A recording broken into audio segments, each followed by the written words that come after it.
of brotherhood, where all success shall be founded on service, and honor shall be given to the deserving. A country of peace, where government shall rest on the will of the people and the love for the common good. Bless the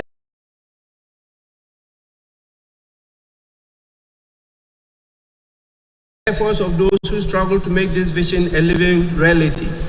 Inspire and strengthen our people, that they may give time, thought, and sacrifice to speed the day of the coming beauty of Ghana and Africa. Amen.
Honorable members, we will take item 3 on the order paper.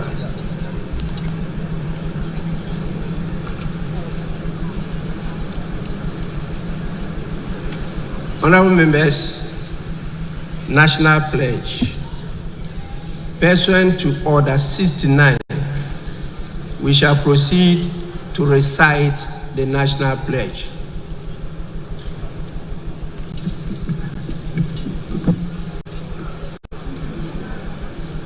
I promise on my honor to be faithful and honor my motherland. I pledge myself with all my might.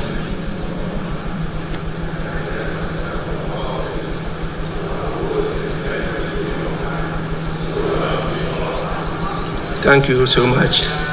Please resume your seats.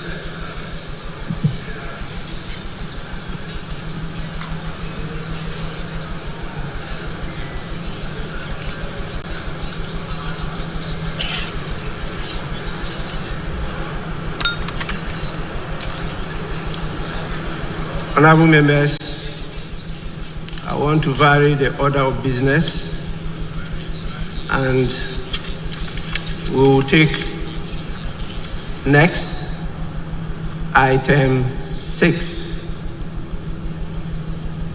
Item 6 on the order paper, which is correction of votes and proceedings and official reports.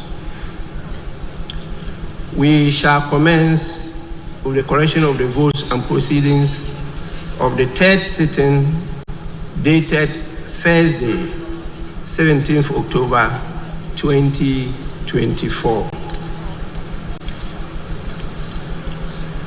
Page 1.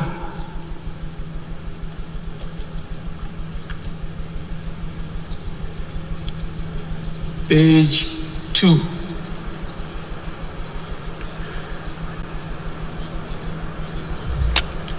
Page 3.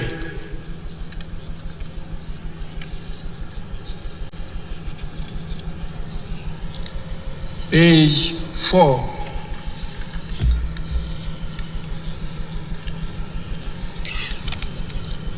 Page 5.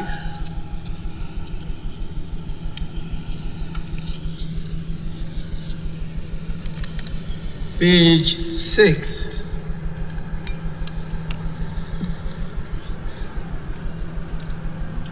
Page 7.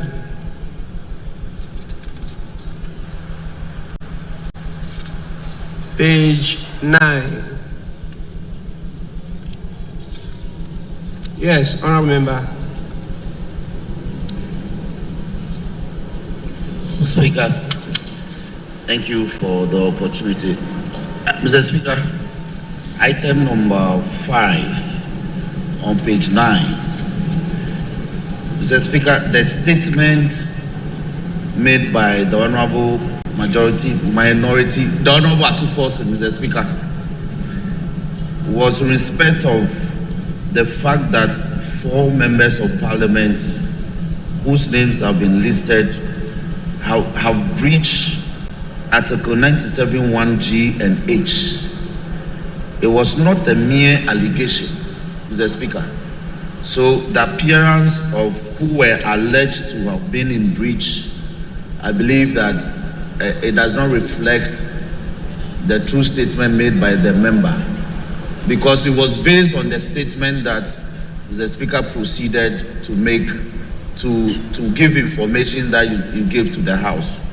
The Speaker further, in indicating the names of the honourable members so named, their currency, for instance, the first name, Peter Yaokwachi Aka, the NDC member for Amenfi Central, and now an independent candidate. Mr. Speaker, so the statement contains these clear facts, and therefore it's important that they reflect in the proceedings as captured for purpose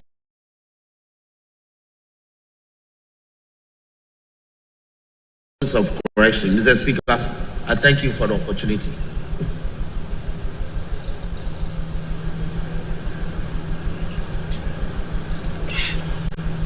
Yes, Honourable Member for Medina. Thank you, Right Honourable Speaker. Right Honourable Speaker,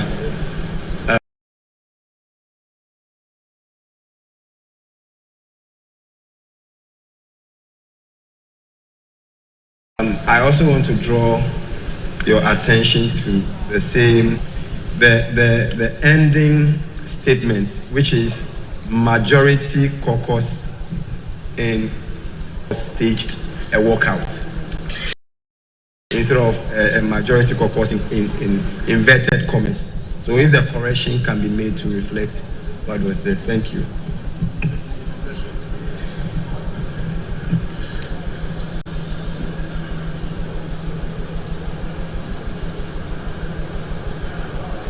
Yes, Honourable Member Bolsa Saf. Is that okay? Yes, from the distance I can't see. Honourable Member for, you are all right? Thank you, thank you.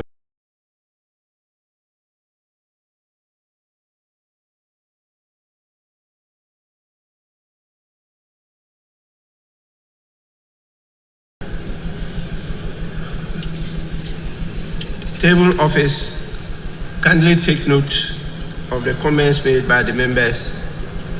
Please cross-check from the records and capture what is on the record of the House.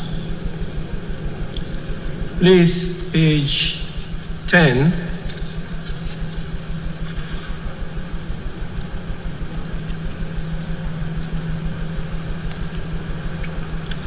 Page 11.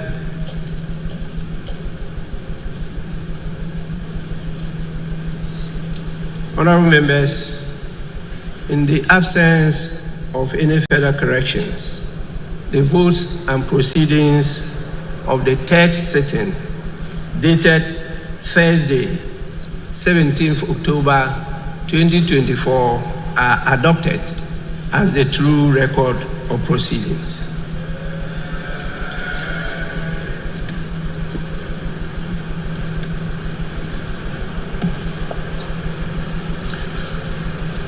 Honorable members, I don't have a copy of any of the official reports.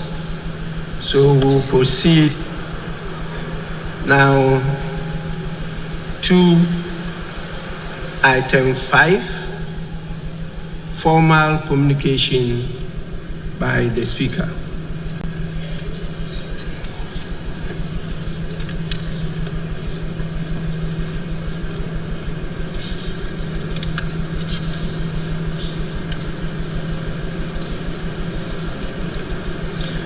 Honorable members, as you may recall, on Thursday, I informed the House, pursuant to Standing Order 18 of the Standing Orders of Parliament, on the occurrence of vacancies in the House in relation to 4 honorable members.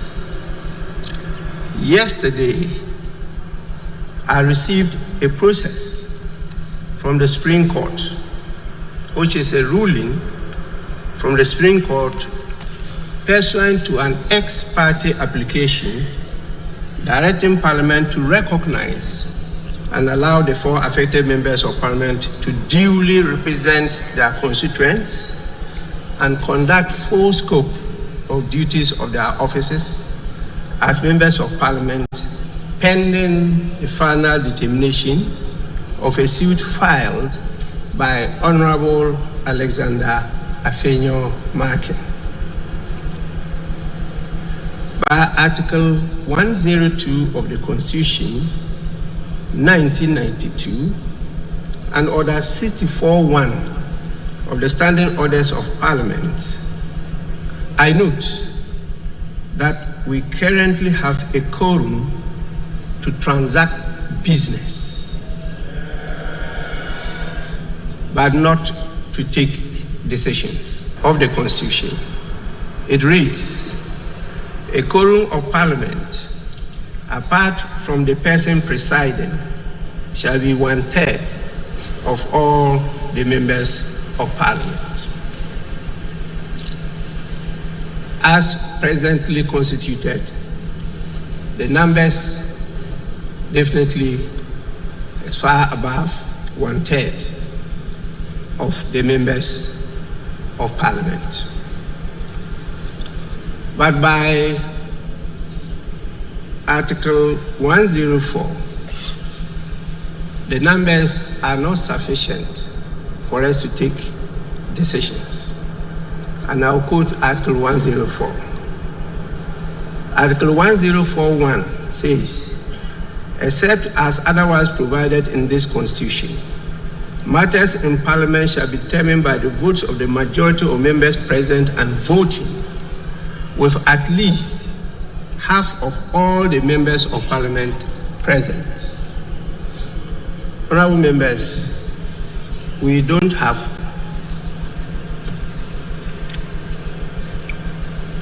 at least half of all the members of Parliament present.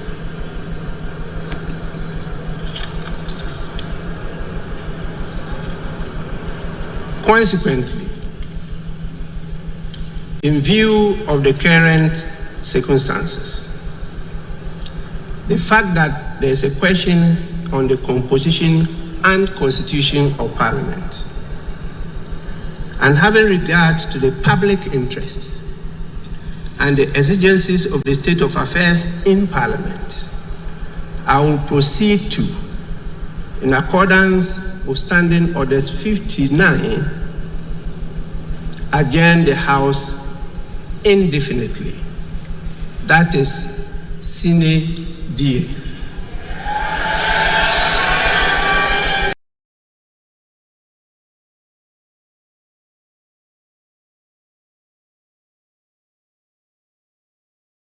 I want to quote Standing Orders 59.1. Suspend a meeting of the House indefinitely or for a period determined by the Speaker, having regard to the public interest and the exigencies of the state of affairs in the country. Honorable members, I have consulted leadership and I am exercising my discretion to decide accordingly.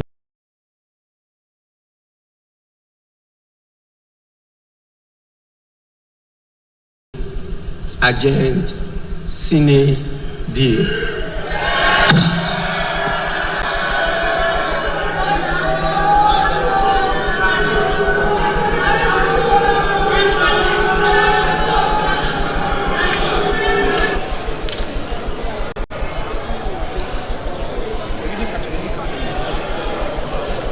Speaker of Parliament Alban Bagbin there.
There's nobody there. Let's go. I knew it. No, man. I knew it was. I knew it was.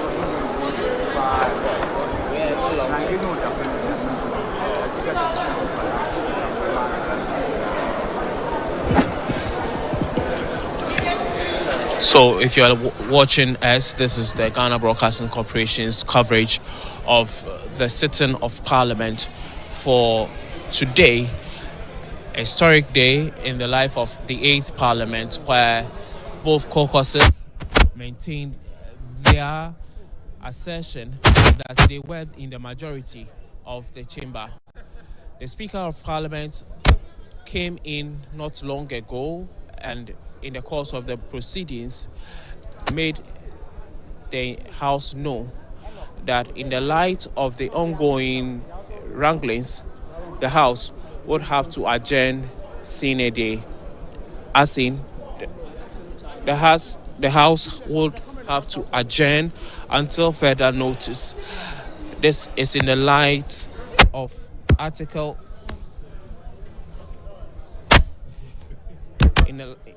this is in line with Article 103 and 104 of the Constitution.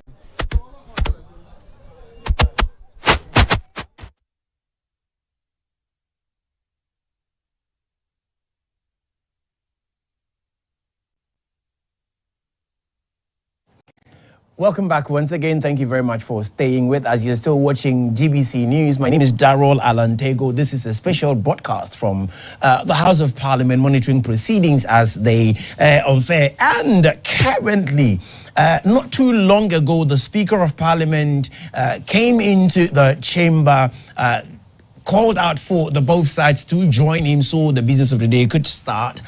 We monitored and realized there was only the one side of the house occupied, in which case the meaning will be that one house or one part of the house has walked out. Referring to Standing Order 59 of the House, the Speaker informed the House that although they form a quorum, they can't make or take any decisions.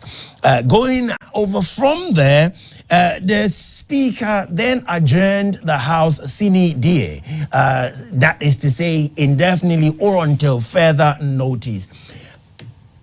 What is the elections? We have been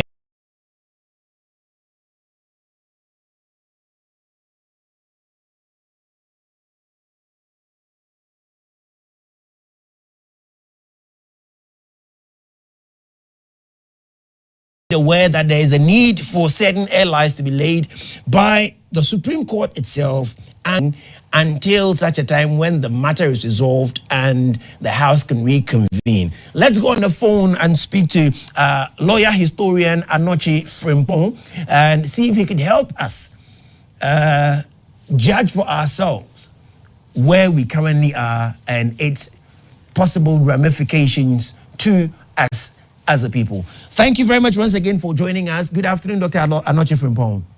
Sine die. What will that mean to parliamentary business? Well, let me rather go back to remind the public that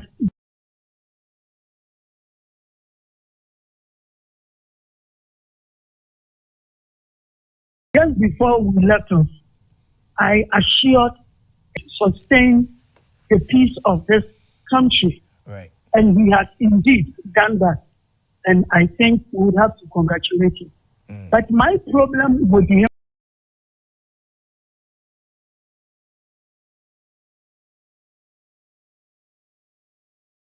is that having made reference to the thing, having made reference to occurrences in the Supreme Court on Friday, which proceeded with the service processes on him just yesterday, emanating from the Supreme Court, to halt the House from whatever it intends doing.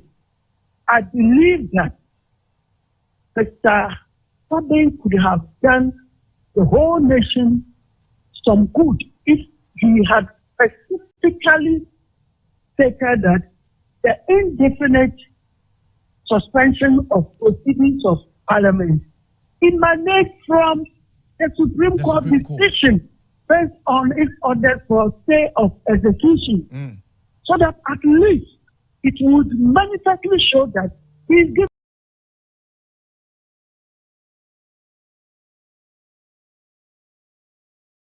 respect to the third arm of government.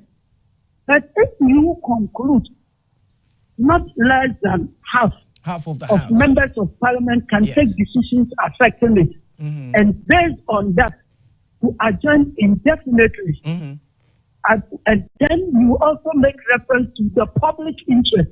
What is that public interest? What is that public interest? I believe that Mr. Bagbin should have specifically made reference to the Supreme Court, because that is where the power is coming from. It is the Supreme Court that is protecting that public interest he refers to. So that is my only worry with him as a very seasoned lawyer, as a very respectable statesman, and above all, about the most experienced legislator we have in the country at the moment. That's my only worry with him. But going forward, I believe that, based on what I said earlier, if the NDC says it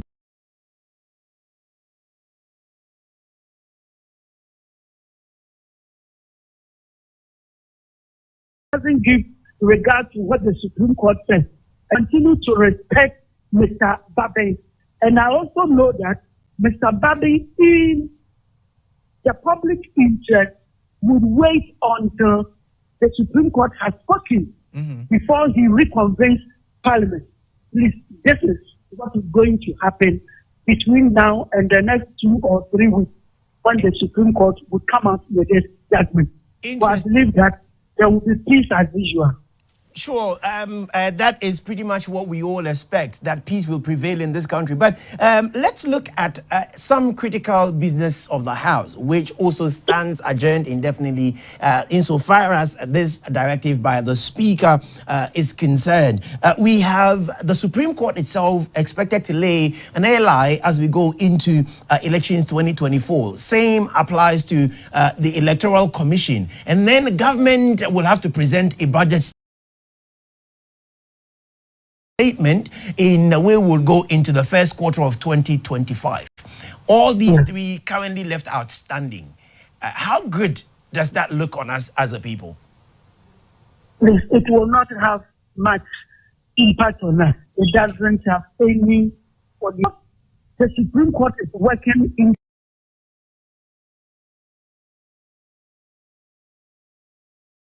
the interest of the people. Yes. It is also very much cognizant of these developments you are mentioning. Sure. Various airlines to be placed before Parliament.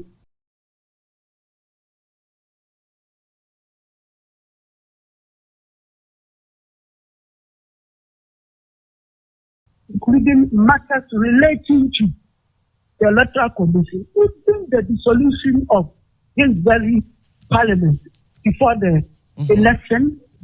And then also the budget, which is very crucial. I think that the Supreme Court would give its verdict in less than 2 weeks so that there will be business as usual for everybody in the country. If anything, I would have wished that the Honorable Haruna Idrisu had kept silent over these matters, completely silent, in order not to attract the attention of the Speaker to the actions of the 4 members of Parliament who had left their parties, respective parties, in order to contest for the next elections as independent candidates. If that had happened, in terms of politics, all that NDC would have done would be to lobby or to whip the 3 members from the NPP side, so that there will be no need for suspension, and then there will be no need going to the Supreme Court, and then no need for their business to be curtailed until further notice. And then these 3 people would almost expectedly at all times vote in support